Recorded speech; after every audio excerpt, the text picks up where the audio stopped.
last couple of years and looking in advance. I don't think I asked this exact question, but I asked a question that I would consider is equivalent to it. And I would poll people and I couldn't tell what people were saying. So I think this is a little bit better format for this. There's right a lot for yes, no's. Okay, here's what I'd like to do.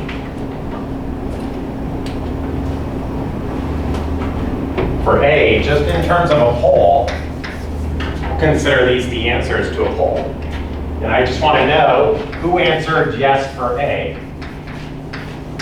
So if you don't mind, I'm going to take a second and I'm going to, okay, you guys are going to play. Nice. So yeah, raise your hand if you answered yes for A. Cool. Raise your hand if you answered no for A. Higher, please. 2. Okay, so there were no's, 2. Really appreciate it. 1, 2, 3, 4, 5, 6, 7, 8, 9, 10, 11, 12, 13, 14, 15, 16, 17, 18, 19, 20. So 18 yeses. Everybody raised their hand. That's the first time ever. That's amazing. So I guess if you have a couple minutes to think about it, so you'll feel encouraged. Cool. Shall we play again? Otherwise, I'll just look at this. How many people answered yes for B?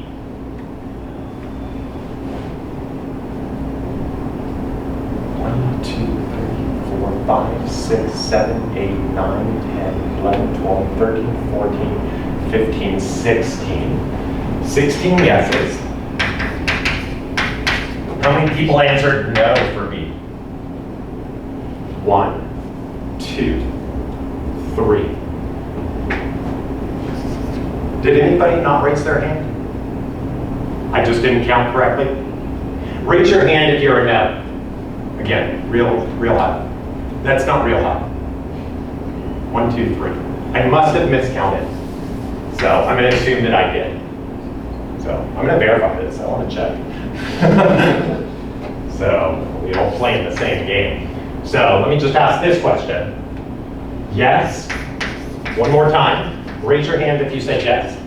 Real high. Real high.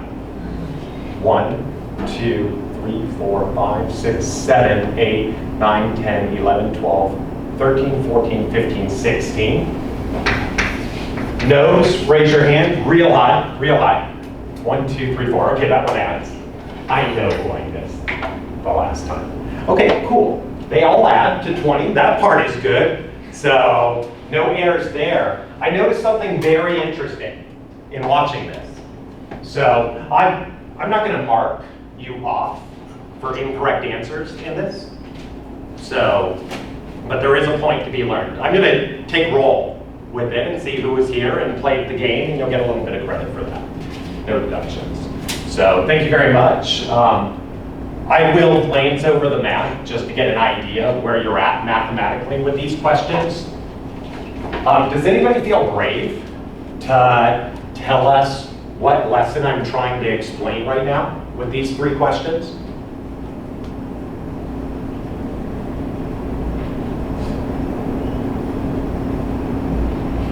Josiah? I'll take a stab. I don't feel super confident, but I think for the first one, because it's a location parameter, when we're taking the derivative, like there's no transform going on, so we don't need to rescale it. So 1 is totally fine. Like 1 will be uninformative for the location parameter. For the other 2, because there's a transform going on, now the space has been all contorted, so we need to do some kind of transform, which is being reflected in the new priors to make sure that we're still uninformative. Yeah. So do those priors do that? I think so.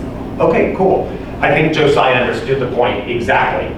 So he said he thinks this is reasonable because it's a location parameter. So if it bothers you, if you're doing a little slide back and forth and going, if it were anchored at 0 and I slid this thing back and forth, does that mean that I shift where the censoring is? No, of course not. So you could think of this as a prior, kind of like this.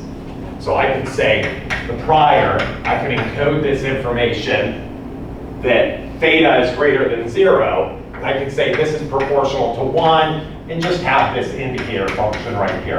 Theta is equal to 0. So if you wanted to slide the line back and forth in your mind, it's always going to censor at 0 by doing that. So that bound always needs to be respected in the problem. So sliding it back and forth, it's location invariant. We will see a little bit more about that later on. I will do a formal mathematical proof when we get to Jeffrey's priors and show you this is the Jeffrey priors. And you'll also get other good properties with this prior. So it doesn't just give you the nice, location invariance interpretation. Theta is a location parameter, so we might want a prior that doesn't encode information about the location. If you ended up saying, well, I'm going to take the conjugate prior, you don't know what the conjugate prior is right here. You have no idea what conjugate is until you look at F. So you're not sure, but you might have been inclined to think that that's mu in a normal distribution and think about taking the limit of that thing. So that's another reason that I've given you why you might like this prior. So if you said yes to this, it turns out both of these are transformations of that information, one-to-one transformations. So they encode exactly the same information.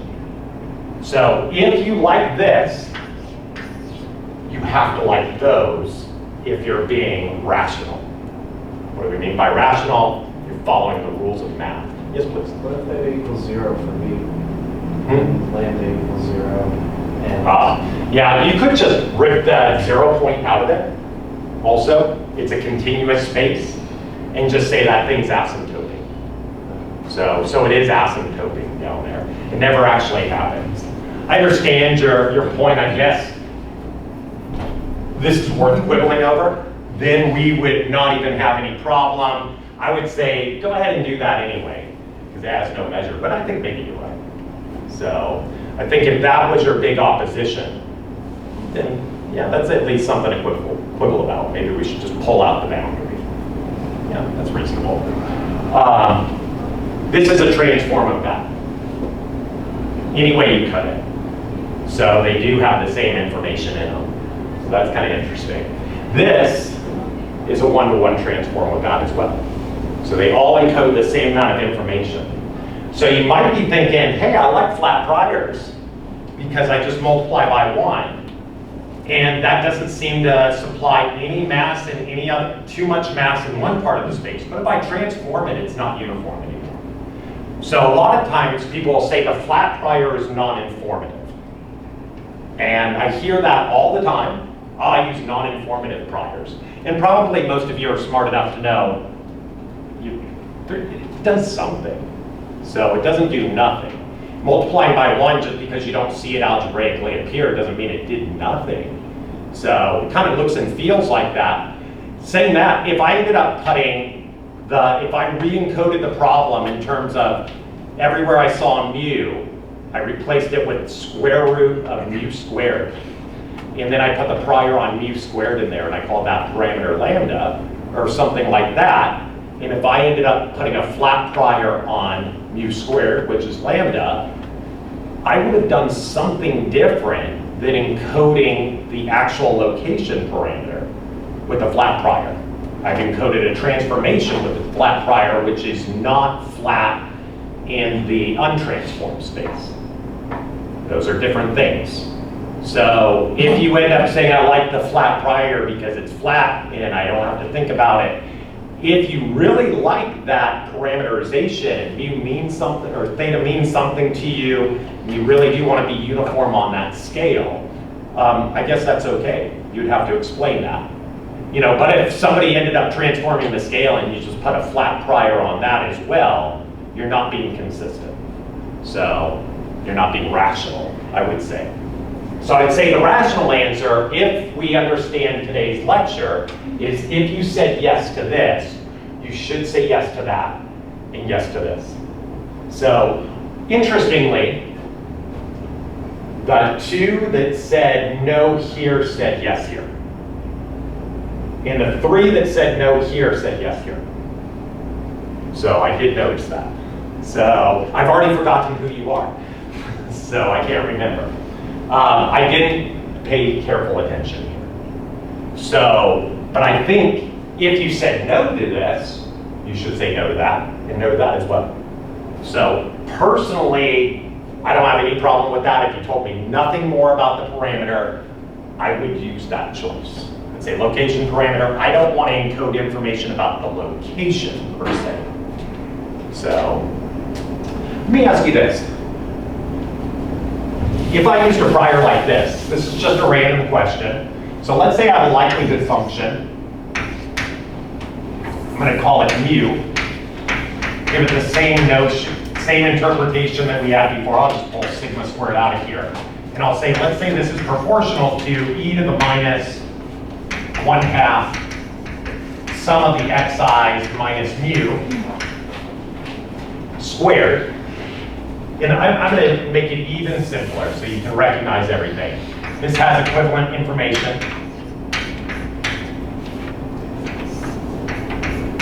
I've let the variance be 1 in there and does pop out. The likelihood that I had broken down just previously with the sum form is proportional to this, so they're equivalent.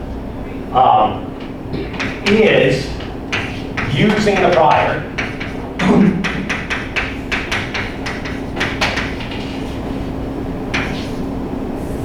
I'll say pi mu equal to normal x bar, and I'll just say some variance. I'll call it v naught.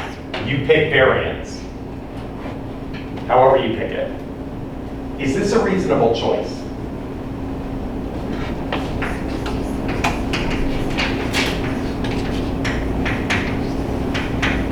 If you notice what I did is I took x bar from the likelihood, I dipped into the data and said, why not just center my prior where the data is centered? That seems to be my best information so far, right? Double dipping. Yeah, you're double dipping the data. Why is it a problem? I do see people do this. You put an extra more weight than you have on the data. Yeah. So I would say the answer really depends.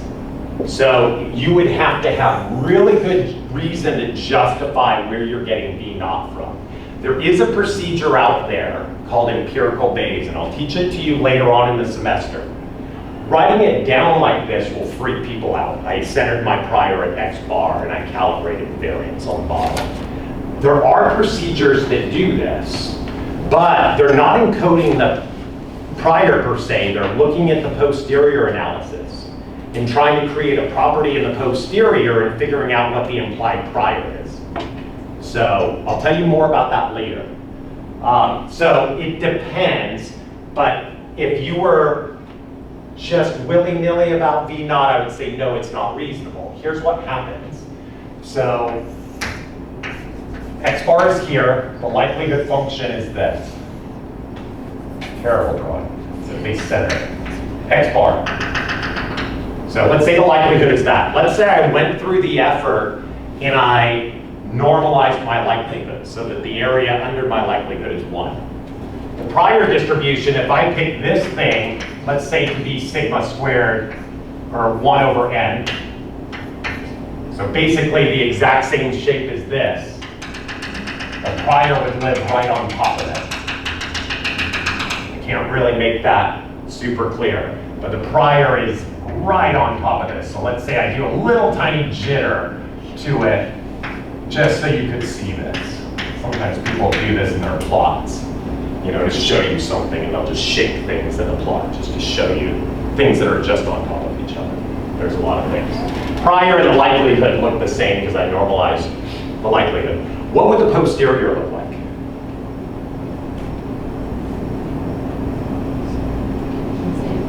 What's that? The same? Yeah, that's probably what I hear the most. The same, right? Team?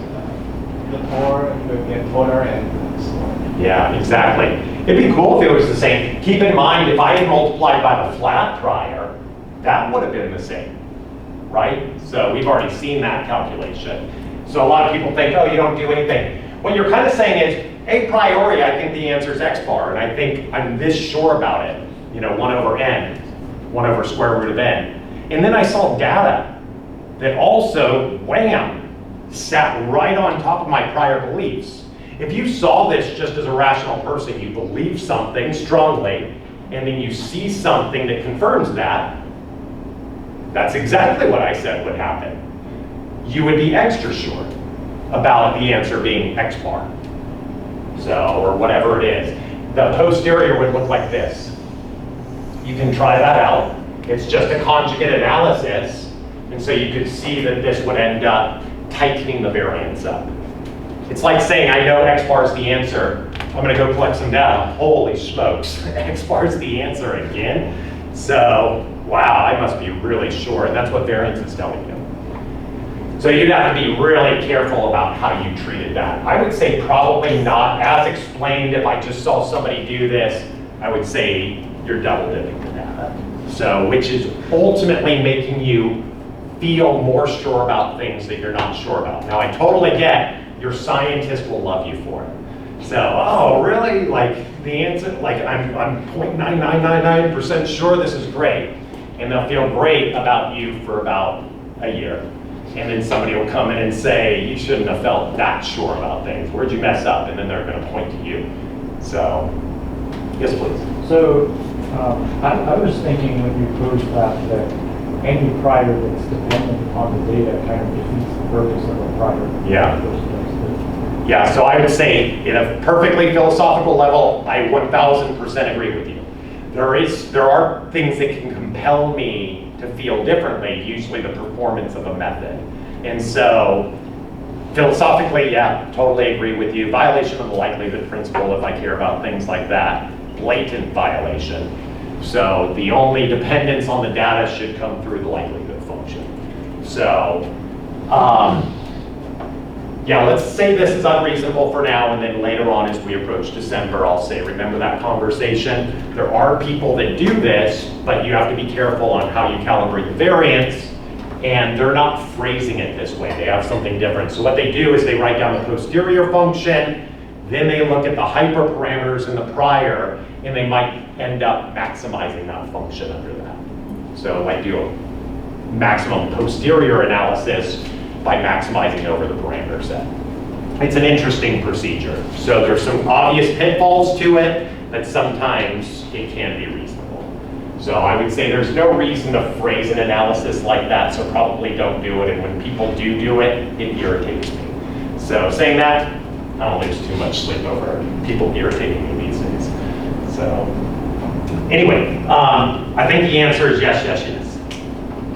Let's study transformations and make sure we understand this, that these are transformations of that original space. Any other questions before we do review on transforms? It looks like most of you probably understood. So I'd say the bulk of you were saying yes, yes, yes, and kind of understood that this is a transformation. Let's just cement this equation for transforms. Do a review of our probability class.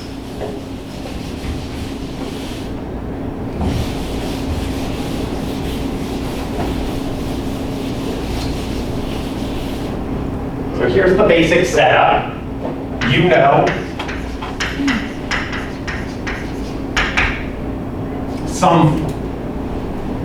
some distribution. I'm going to call it pi theta. Oftentimes we're going to be thinking about the posterior doing this or the prior. And it won't matter which one you think about transforming. If you transform the prior or the posterior, they have exactly the same Jacobian terms. And so you'll get exactly the same answer however you think about it. We'll dwell on that a little bit later. So this is bold, that's not bold. So this is the typical notation. So I'm going to be really specific about that function pi right here. This isn't any old function pi. This is the function that gives us the shape of the density of theta's random variable. So it looks like something. So you know this, and you want to transform.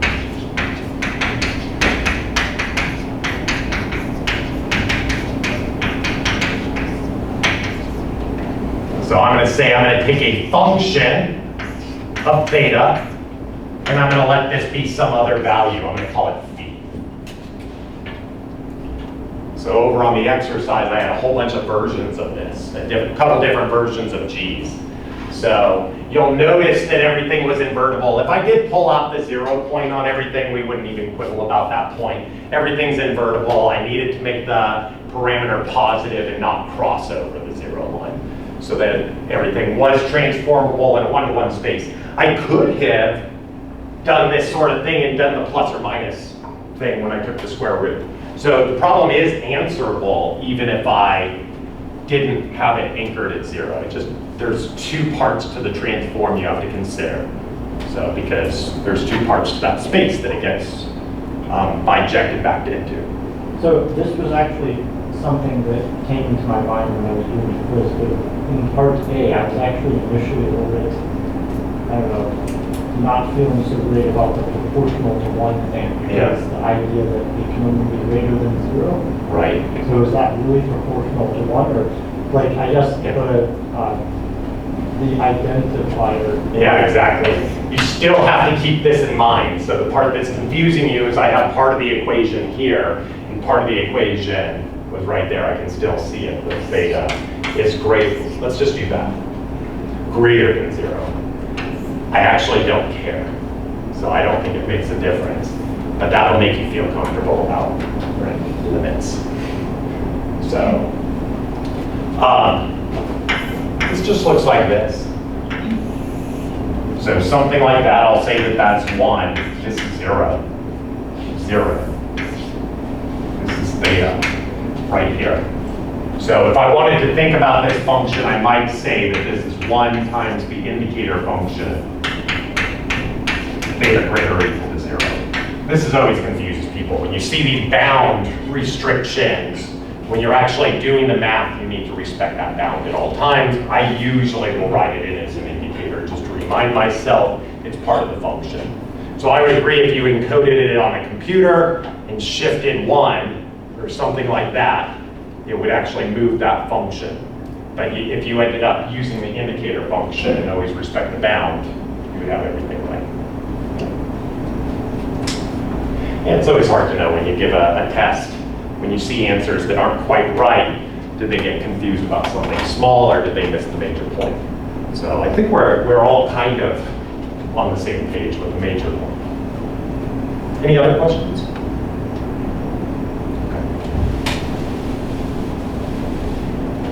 So I'm going to let this be 1-to-1, make everything easy. Saying that it doesn't need to be 1-to-1. If you can break your space up into sections where it's 1-to-1 in those spaces, you would do the same procedure in those different spaces. So here's what we usually do, is we take, if I want to find the distribution on phi, so this is the whole thing. So that's my transformed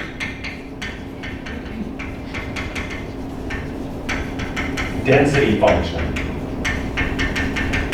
How do I get it? I'm going to write it down as pi theta. Usually I just keep the theta in here, but theta has a name to us. It actually can be written in terms of phi, right there.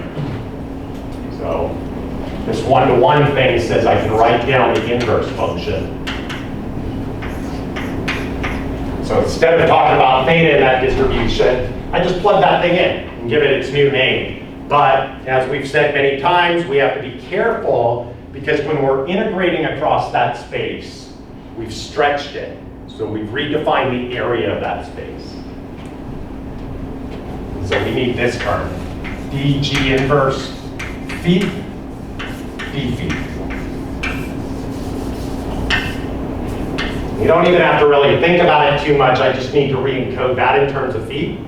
And I just need to stretch the space as a function of phi. Remember, what we're deriving is a distribution over phi, so it shouldn't have any thetas in there after you do this. All the thetas have been substituted in the equation with its new name, g inverse phi, and then we stretch the space. So I asked quite a few questions about this. Why is this true? Why do we have the absolute value sign? And I'll try to answer those questions here. So just note, You've learned this before. Something just like this.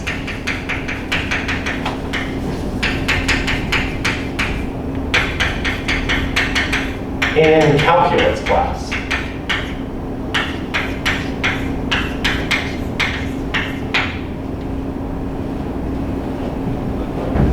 Let me remind you.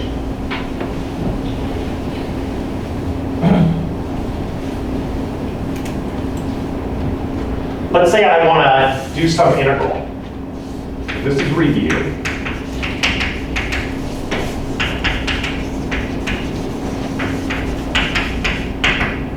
Say I'm doing some integral f of x dx.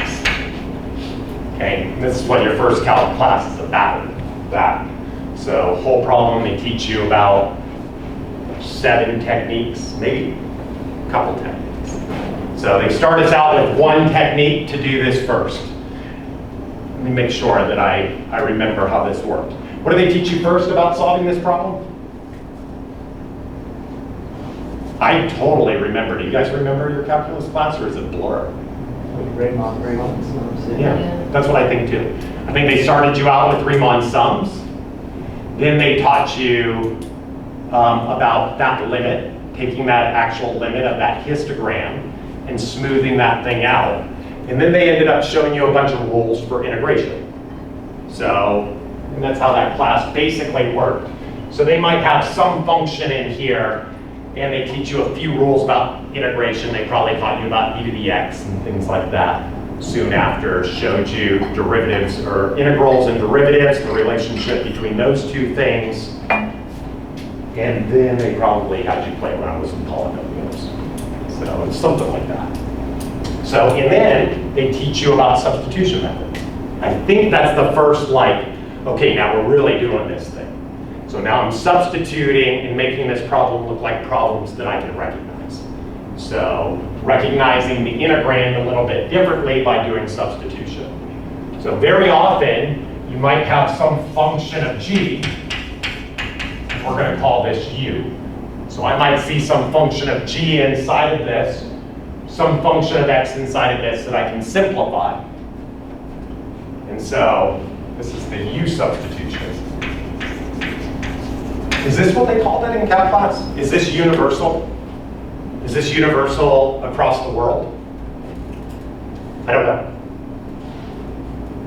You use a different letter? The happy face method? Okay.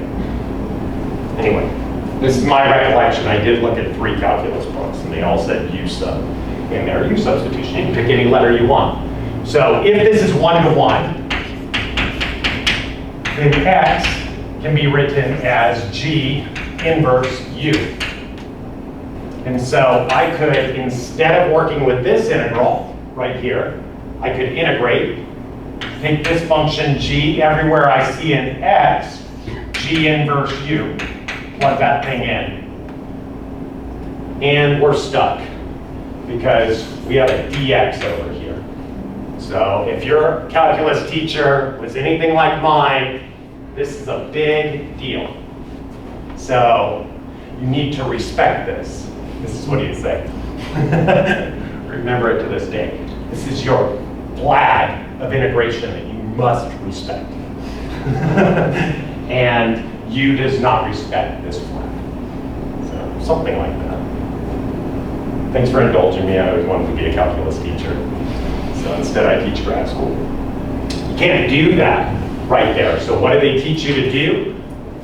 So they teach you to build something in here. So usually, this is the way I think most books write down, dx is equal to dg inverse u du. And they'll tell you about differentials instead of derivatives. So these are the actual differentials right in here. So anywhere I see dx, I'm going to replace it with this thing right here. So I have a new name right there for that differential. There's other ways you could think about this if you like writing this du right here, and then I have to cancel that one out. I've seen it done that way, and I don't think of it that way because it's really a limit that you're taking, and it's not this division thing. If you do think about it that way, that's cool. So, but I like writing it down like that, so I just replace this thing, dg inverse u du. And so what do I really mean by this? This is the derivative of g inverse u. So if you'd like to do that, make yourself feel better, that's okay. That's kind of the way that I'm writing it over here. But in terms of the calculation that we would write down, we do exactly the same procedure right here, and then we get that new flag of integration in there. So that's a u stub. So this looks a lot like this right here. So I've done the substitution, I've just changed variable names, and I've got the derivative right in here. So that's a procedure you're familiar with. Everybody remember this? So that's that derivative. Let me just ask this question. Why does this one get the absolute value sign? So it's identical up to that. So the function that I would be integrating over, let's just remember, if this was considered a density function, then in U space, this would be the new density function. They didn't talk about it like that in calculus class. They were just functions. But we're not doing anything different than what happens in calc class. It's exactly the same. So back to my question, why the absolute value sign?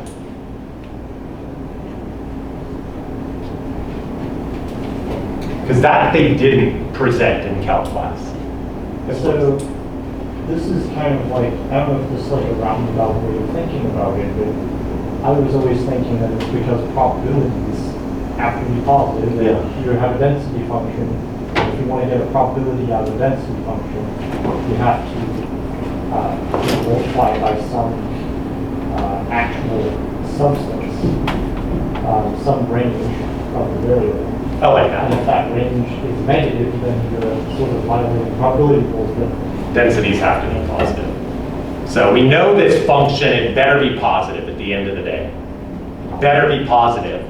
But shouldn't it have just become positive if I was doing everything right? And my answer is yes, it should be positive if you were thinking about the chain rule, right?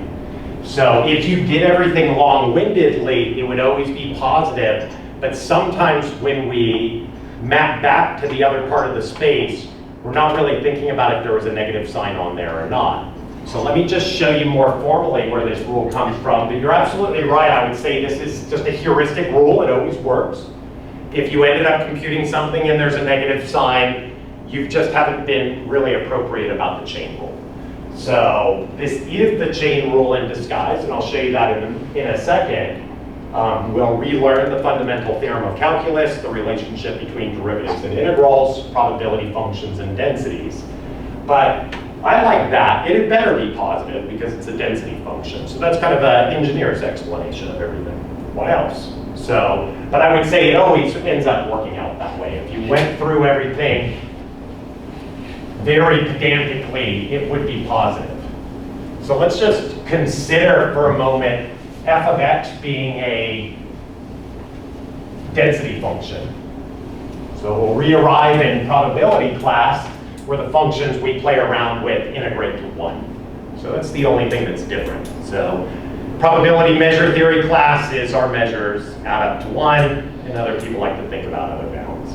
So not too different mathematically from other fields.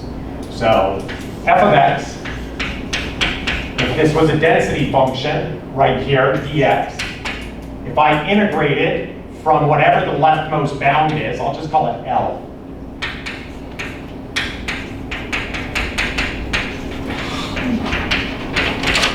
Very often, you'll see people leave that blank, and it's because it does not matter.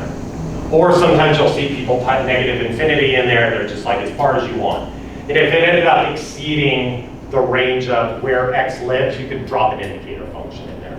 So but this is just left bound, and it's just a constant to me. It's some number.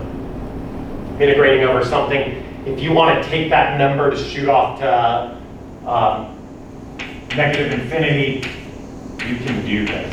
If that makes you feel a little bit better, if it is an unbounded space.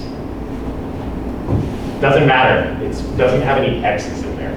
is the real point. I'm going to integrate this up to some point. That's just some number, x tilde. And so this will look like this. I've got some density function, I've got some number x tilde, and I'm going to integrate up to it.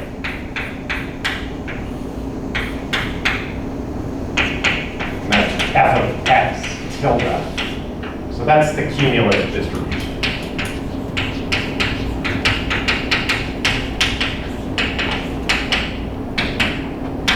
This is the density function.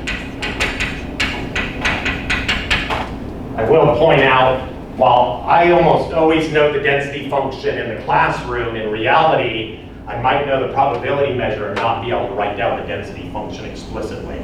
That's what all that vague stuff is about. That's what all these different integration techniques and all this theory stuff is about. Sometimes we can't actually write down paths. So we need other forms to define what this quantity is. Lucky for us, we'll keep it simple in this class, write down density functions. So let's consider a transformation.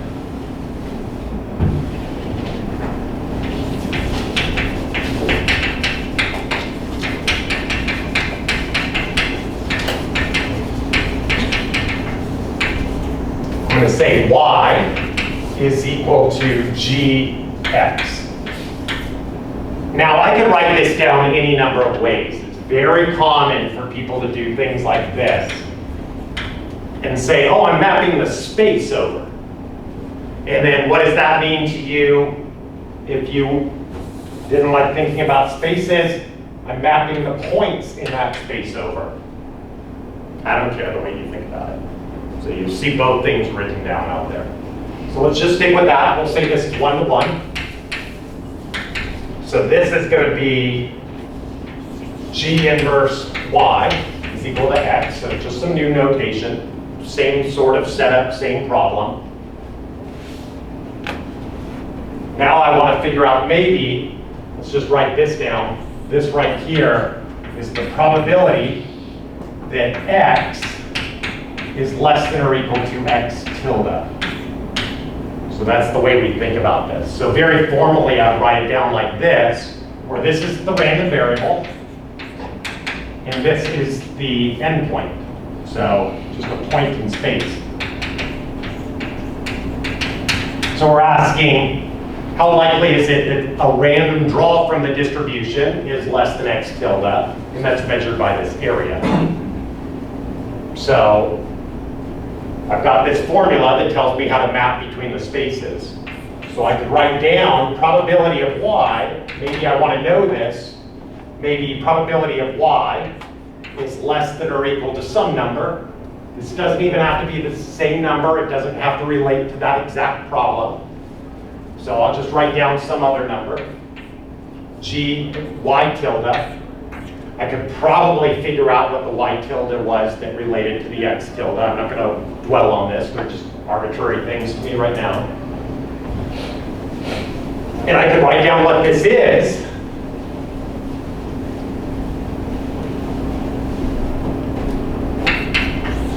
If I knew y's density. But that's the whole question. So some left point to y tilde, and we're stuck right here because this f is not that f. So they're different f's. So can't do that until I figure out what the density function is. You could go through and just use that formula, but we're trying to understand where it even comes from in the first place. So instead of y, I can write down gx. So I could say this is the exact same thing, is g cap x is less than or equal to y tilde. Same thing, just a notational difference. You talk about x, you talk about y, I like talking about g of x. Same information. So now I can write this down as the probability statement of x being less than or equal to g inverse y. So now I can talk about x's random variable. And I can integrate under this function. This original function that has this curve right here. So this thing right here is going to be integral from the whatever the leftmost point is. I'll just say some transform, some point. I've changed it by doing a transformation, so I'll just say it's an L tilde. It's not a function of y. So that's the important thing. So, and I integrate up to G inverse y tilde. Which density am I looking at? I'm looking at the one pertaining to x. So very conveniently. So then I'm just going to look at this, f of x dx. So this really is x's density. Now if I wanted to know what the density function is, I can use what I know about probabilities in density functions. That if I take the derivative of the probability, I get back to the density. If I integrate over the density, I get to the probability. How do I go back? I take a derivative. So that's the fundamental theorem of calculus. So if I wanted to know f of y, right here, and I'll write it down with y tilde since we used that thing right here. This is going to be equal to the derivative dy tilde. So I'm going to stretch that, I'm going to work on that space right here, integrate up to that point, integral left point g inverse y tilde f of x dx, and I can do that pretty easily through the fundamental theorem of calculus. So that's just f of g inverse y right here. Remember, this is the one for x, this is the one for y, that's for x, so that's x's density. Just to back up a little bit, these are all the same densities. So that's x's density. So that's what the fundamental theorem of calculus tells us, but this is a compound, this is a function of what we're taking the derivative over. So this is the chain rule. dy tilde. And I don't even need to drop the absolute value sign. If you set this up right, and the bound was in the right place, and you didn't muck around with this, and this bound really was here, up top, this would be correct. It's just that I wrote that in real quickly. It could have been it shot it off to the other side. And if it ended up shooting it off to the other side, the lower bound, I would have to flip those things over and supply it with a negative sign. So the absolute value is just in place just to make sure you dealt with the bounds correctly. So if you ended up having y is equal to x squared and x wasn't positive, I'd have to consider plus square root of y and minus square root of y. And I'd have both of those things that I'm integrating against. But the fundamental theorem of calculus just talks about the function being upstairs. And the left point is a constant. So I'd have to break that integral into two integrals with two functions of what I'm calling y tilde over here. Anyway, I'll let you think some more about that. We can ask some questions about it on Monday. I really appreciate your attendance today and your enthusiasm in answering questions. I think that was helpful. I'm going to show you how we can use some of those transforms, at least the log one that we wrote down. So e to the whatever, the inverse transform is log. We use that one all the time for scale parameters. So I'm going to tell you a little bit about scale parameters on Monday and show us that we might place the flat prior on the log of a scale parameter, which implies something about transforming back to that original parameter. I said a lot right there, and once you see the calculation, that'll make a little bit more sense. So have a wonderful weekend, and I'll see you on Monday.